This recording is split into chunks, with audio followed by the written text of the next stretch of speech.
kick us off. How many of, if any or all of them, of Atkins, Rowan, who was the third one I'm missing, Myers, how many of those three will we see on Saturday night? 2 is my best guess at the moment, Josh. Maybe 3 though. Grind's the third that's probably in a little bit more doubt. We'll learn a bit more from training today, but he's making really good progress. So I think he's in the frame this week or next week. And the other 2 we would expect to play. I've said that about Tom Atkins a few times though, so treat that with caution. With Tom, what was the issue with his back? It seems to have lingered longer than you expected. Was it tightness or was it something else? No, these are always hard things to definitively get a handle on, especially when you're a layperson as I am. But he's had some, what would in the old days be referred to as some sort of back-related hamstring tightness. As it turns out, I think there was a specific issue there with some tendon soreness that appears to be the cause of the slow progress, which is now resolved. So as a lot of players in the AFL do, he's sort of managed some back tightness, but there's nothing that in the long term is going to be a serious problem, so I'm told. Chris, how has the change to the pre-finals bye been taken away, changed how you've approached this week, or it has not changed? No, I don't think it's changed this week. It certainly obviously changes the preparation following this game, and they're just the really obvious things that all of you can identify really easily, that it's just a week that we didn't have to get some guys back who would appreciate a little bit more time to complete their rehab. So Mitch Duncan and Zach Tui are the primary ones there. Tom Stewart's come off his surgery by all accounts really well. But the pre-finals bye wasn't going to be a factor there, especially given that really his only hope at this stage of playing would be on grand final day, and to the best of our knowledge that date hasn't changed. So in terms of our preparation as a collective, we're fine to roll on. It's hurt those 2 individuals, Tui and Duncan, a little bit, but if we can get the job done and play for long enough, then hopefully it won't be an issue for them either. Have you got more certainty around time frames with Zach and Mitch, Chris, or is it still a bit fluid? No, it's always fluid with a hamstring. The last probably 30 to 40% of the rehab is where the most progress is made, so or is the most important part of any progress. So we're still waiting there, but it's trending the right way, without having any certainty necessarily. And Mitch Duncan, it was always going to be a case of seeing how he trains, and he's knocked off every milestone really well. We were always of the view that he'd be a chance to play some finals footy, and that prognosis hasn't changed. Have you ruled Zach out of the first final, Chris? That would be 3 weeks since he did it, or is that going to be too soon for him? No, we haven't ruled him out. When you're setting a program for Mitch Duncan when he did his injury, Chris, do you kind of factor in the timeline of having the pre-finals bye, or is it just when he's ready? That makes sense. No, it does make sense. No, we did factor it in, but again, I wish we could, as a group, because it's not just the medical staff and the conditioning staff, it's the coaches and the player himself that are involved in those conversations. It'd be nice over a long rehab like that if you could pinpoint the actual return date a long way out with certainty. And we couldn't do that. We thought that extra week would be handy. And so now that we haven't got it, a bit disappointing for him. But again, if he's playing good footy for us in 3 or 4 weeks' time, hopefully we can look back and say it didn't matter. With the choice of home grounds, if you get a home final, which you will at some point, have you got any preference for where you might play, and how would you make that decision? It's hard to make a definitive decision, Pete, because we don't really know what the situation is. I know there seems to have been talk a lot over the last 18 months that the home team gets some sort of say in where they play. I would challenge that. I don't think that is the way it has played out. I think there are other factors that trump that. As it has been for a long time, trying to work out where finals should be played is a vexed issue. I don't think the AFL's completely worked out exactly where they stand on it because there are so many things they need to consider. So then when you overlay the uncertainty of the COVID situation over the last 18 months, I would argue that it's almost impossible to work out exactly where it's going to land. Again, I think it's an assumption that's not based in fact that the home team gets to choose where they play. They may well have some say in it, but I think there are other factors that will trump the preference of the home team. And we're yet to get clear guidance, and we completely understand why we haven't got that guidance. But again, I think the probability is that the final series will be played on neutral venues. With that in mind, you might have a little bit of a preference one way or the other, but it's going to be pretty marginal. Dangerfield said yesterday, I think, that he would prefer to see it played in front of crowds instead of an empty stadium, even if it was your home ground. If it was your choice, Chris, would you rather play in front of nobody at Kardinia Park or an interstate home final? No, I think that, and I think, at least in my mind, whether I've articulated it clearly or not, that it's the final series situation is different to the home and away season, and ostensibly, in the home and away season, every team has 11 home games and they should choose where they're played. The finals series is run by the AFL, and it's up to them to decide what they prioritise, whether it's revenue, whether it's crowds, whether it's integrity of ladder position, home finals, those sorts of things.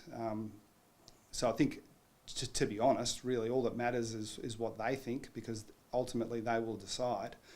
But my opinion is very aligned with Paddy. I think that I think it's an appropriate decision to prioritise getting people to the game. So if the direct question is, would we prefer to play in front of crowds away from our home venue, I think that's right. I'll caveat by saying this is a rare situation in the COVID world, and our opinion on this shouldn't be read as one that can be carried through to a normal situation. And certainly the difference between no crowds and some is a very different argument to whether they should prioritise 40,000 compared to 50,000.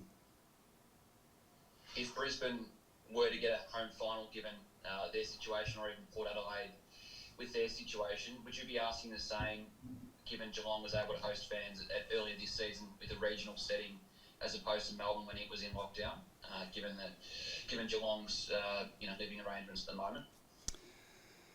I'm not sure, Mitch. It's not something I'm getting involved in. My understanding is that the final series is going to be played on neutral venues. So the point you make again about teams earning home finals, I think, is not relevant to the conversation. The AFL may well choose to play games at venues that give one team the home ground advantage, but I think that flies in the face of the finals being played on neutral venues. If you had a choice, Chris, have you got a preference outside of Victoria to play? It depends on a few issues, who we're playing, all those sort of things. I mean, we'll do a thorough analysis on it. Just because we don't feel confident that we will get the absolute decision-making power on this one doesn't mean that we won't go through the process of working out if we earn the right where we would prefer to play.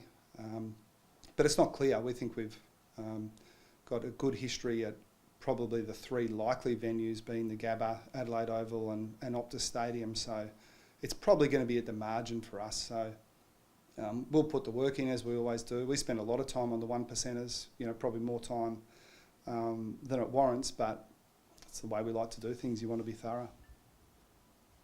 So have you got a preference for where you'd like that finals bye to sit?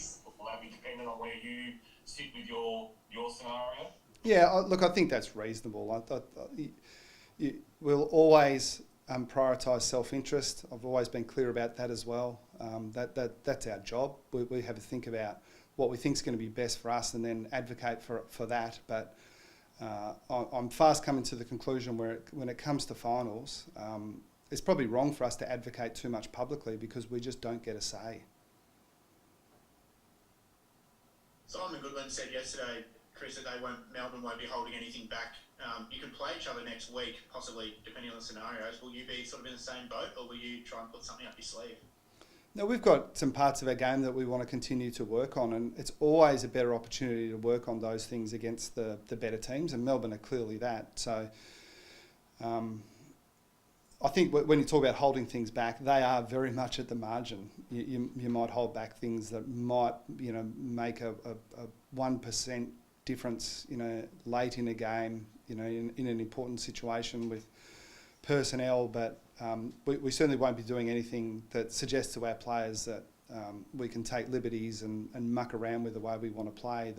The stakes are too high in terms of improving our game. After this game, we're not going to have many chances, in the heat of an AFL game, to iron out any chinks. Chris, you say you don't get a choice, but given COVID and the regional settings here in Geelong, wouldn't it make more sense more than ever to play a final down here? I mean, driving into GMHBA today, there's girls playing netball, so the settings are very different down here compared to Melbourne.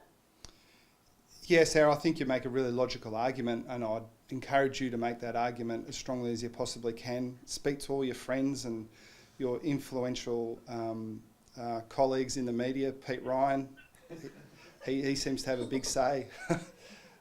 His reactions just confirmed it for me. I think some pretty logical arguments have been made in the past, and there are either some things that are hard to work out or aren't made clear to us or to you as to why these decisions are made. But as I hope we've done over the last 18 months, I think the AFL's been an outstanding custodian of the game through an almost impossible period to govern. And they will be beholden to the governments and the rules of the day. So again, I think it's a really appropriate response to separate what should be the case in a normal situation to the situation we find ourselves now in the COVID world. But again, I'd like to think that the way we've led our club, at least internally within the footy department across this last 18 months, is to not get frustrated by things that you consider to be illogical around the rules and just fall into line, because I wouldn't like to be the one charged with trying to navigate through this situation to keep the community safe, and the people that agitate and allow their frustrations to get the better of them when they see some inconsistencies, I think are a force for the negative. So I don't want to be that. Have you got a... Sorry, go on. No, you go, mate. Have you got a clear plan in your mind for how you're going to structure the backline without Tom Stewart? Yeah, we do, but it's not going to be as good as it would have been with Tom in it. I just think that's a logical comment to make. I don't think that precludes our guys from all stepping up as a collective and delivering something that can be really difficult to combat. But yeah, we've played what we think is a pretty flexible back half, and I include some of the midfielders in that this year, which gives us some confidence that we can go with a structure that's not going to be completely different to what we've gone with Tom in the team. But again, I'm always loath to sort of really accentuate the fact that we can still play well without Tom, because I think it does a disservice to him. He's been our best player this year, and he's going to be a loss. We're going to miss him. Mark Blitzarve suggested earlier this week he might spend a bit more time back. Does that lessen his time in the ruck, given Gary Rowan comes in, and then that leaves a question mark on what you do with Asava, with Reece Stanley as well? Does Mark spend more time down there? Yeah, that's all part of the puzzle that will change a little bit week to week depending on what the opposition do. Some teams, play. And Melbourne have got the best ruckman in the comp, in my opinion, so that's going to be a big job for all of our ruckmen to combat him. But they have some height in their forward line as well, with Jackson and McDonald and Brown and even Fritsch playing, as a marking player. So, what we do this week won't necessarily be the best guide as to what we do in subsequent weeks. But yeah, I think it's logical to think that, without Tom Stewart there, that the Blitzarves might be back a little bit more. With Gary coming back, can you play him in the same side as Hawkins, Cameron, Stanley and Radigalea? Yeah, I think we can. And I think the opposition, who are on top of the ladder for a reason, are a reasonable guide as to whether those things are possible. They play Gawn as a ruckman, and then they play Jackson as a second ruckman, and then they've still got Ben Brown as a 200 centimetre odd forward, McDonald and Fritsch as well. So I don't subscribe to the theory if they can do it, we can do it too. But I think they show it's possible. It was a long time ago, but last time out they beat you quite handily in contested possession. That's pretty rare for you guys. How hard is it to get on top of the Melbourne midfield with sort of the stars they have in there? Yeah, it was round 4. It was a long time ago. We played them in a period of our season where we clearly weren't where we are now in terms of our form and even our availability. You know, 2 players spring to mind, Dangerfield and Cameron didn't play that game. But it doesn't matter who you have. You've got to play extremely well to at least break even with those guys. You know, Gawn, is a star, and then their ground level players have come on as well. I think with Viney coming back into the team, they've got some real depth in there as well. So it's not just Petrarca or Oliver. It's the depth of their overall midfield that can be hard to combat. So that's going to be a key part of the game. How are we going to do it? We've got to work through that a little bit over the next 48 hours, but we do tend to back in our guys because if we become too negative and focus on the strengths of the opposition, we run the risk of sort of forgetting about how good Guthrie and Dangerfield and Selwood and Parfitt and Menegola and those guys can be. If Grime isn't selected at AFL level, will a player like him get an opportunity to play in a scratch match or the like this weekend? Yeah, that's our hope, Mitch. I'm not completely across how that's going to play out, except to have a level of confidence we'll have some match practice for the guys that don't play at GMHBA Saturday night.